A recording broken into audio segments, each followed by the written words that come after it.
today's topic is rosacea. It is defined as chronic inflammatory disease of facial dermatosis and is characterized by erythema, means redness of the central face that has persisted for months or more. The convex area of the nose, cheeks, chin and forehead are the characteristics distribution. Now let's discuss the pathogenesis. The dermal matrix degeneration and endothelial damage has been demonstrated histologically in rosacea specimen. Factors that contribute to matrix degeneration include inherent problems with vessel permeability and delayed clearance of inflammatory mediators and waste product. Dysregulation of blood vessels of the face which lead to vasodilation, which increase the blood flow to the facial skin, presented with redness and warmness of the face. Now come to the probable etiologic factor. In microbes, the important one is Demodex mite. A common cell organism such as Demodex mite, which resides in hair follicle and sebaceous glands, trigger folliculocentric inflammatory papules in rosacea patient. Almost everyone has these mites, but they usually don't cause any problem. The classical triggers of rosacea. First is sunlight. Sun damage is considered as contributing etiologic factor, but other factors must participate as well. Solar elastosis is a common background on which rosacea histologic features are superimposed. The other classical triggers are spicy food, stress, alcohol, hot beverages, and exercise. Let's talk about clinical features with morphological types. Now, we have four different types of rosacea. First is Erythemato-telangiectatic rosacea, that is ETT. Second is papulopustular rosacea. Third is phimosis rosacea. And fourth is ocular rosacea. Now, come to the first one. First is Erythemato-telangiectatic rosacea. In this particular type, patient presented with symptoms like photosensitivity, flushing, which is due to vasodilation. Flushing means feeling of warmth on the face with redness. If we talk about the lesions in ETT, there is centrofacial erythema or redness, which may be transient or permanent. The telangiectasia on central cheek means the vasodilation become obvious on the cheek. The flushing will be along with telangiectasis. See in this diagram, you will appreciate the redness over the face. And in this diagram, you will appreciate the obvious vasodilation on the cheek. And in some cases, central facial edema, burning and stinging, and roughness or scaling, or any combination of these signs or symptoms may be seen. Come to the next stage, that is papulopustular type, PPR. Here, this is an inflammatory stage where papules and pustules are present.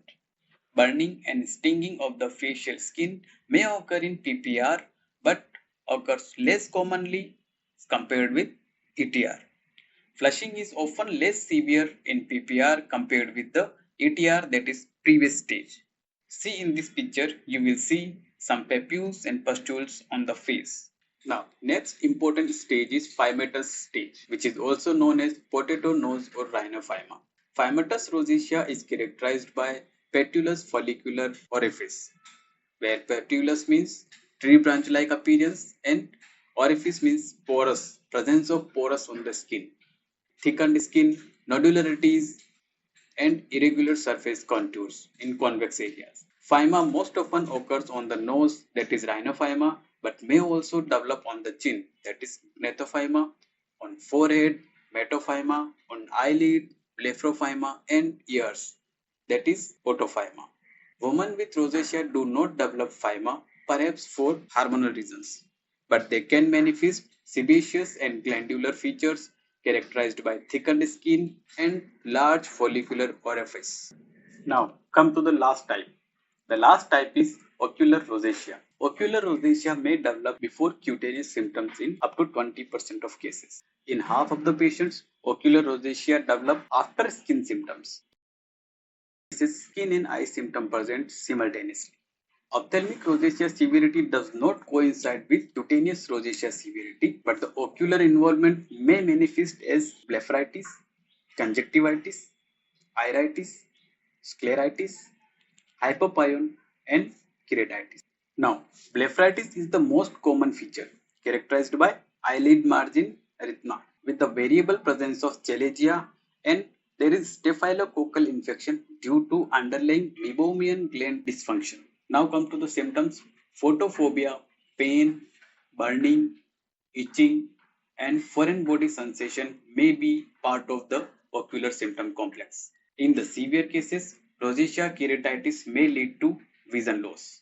On observing very carefully, we will notice eyelid margin telangiectasia. Now let's talk about differential diagnosis. The first is acne vulgaris. See, in acne vulgaris, there is presence of comedone with papules and pustule and presented on multiple sites. And in case of SLE, systemic lupus erythematosus, there are no papules, no pustules. Number one. Number two is presence of malar rash. And SLE will be associated with systemic symptoms like fever, arthralgia, myalgia, and generalized weakness. Okay. Now, in last, we are going to talk about treatment part. First, we will talk about the general measures. Number one, use sunscreen which provide photoprotection. Okay. Avoid triggers like direct exposure to sunlight, spicy food, stress, alcohol, and hot beverages. And you must avoid topical steroid because these are strongly associated with rosacea. Now come to the specific treatment. For ETT, sunscreen covering both UVA and UVB. And for PPR, topical metronidazole, azelaic acid, and in systemic drugs, low dose oral doxycycline and ivermectin can be given. And for phymatous rosacea, low dose isotretinoin therapy taken over a period of 2 to 6 months. See, there is a specific measure, that is alpha agonist can be given, which is brominidine, whose mechanism of action is vasoconstriction. Okay. Now come to the treatment of rhinophyma. Early stage we use isotretinoin, but in late stage we use CO2 laser ablation followed by reconstruction of the nose. Okay.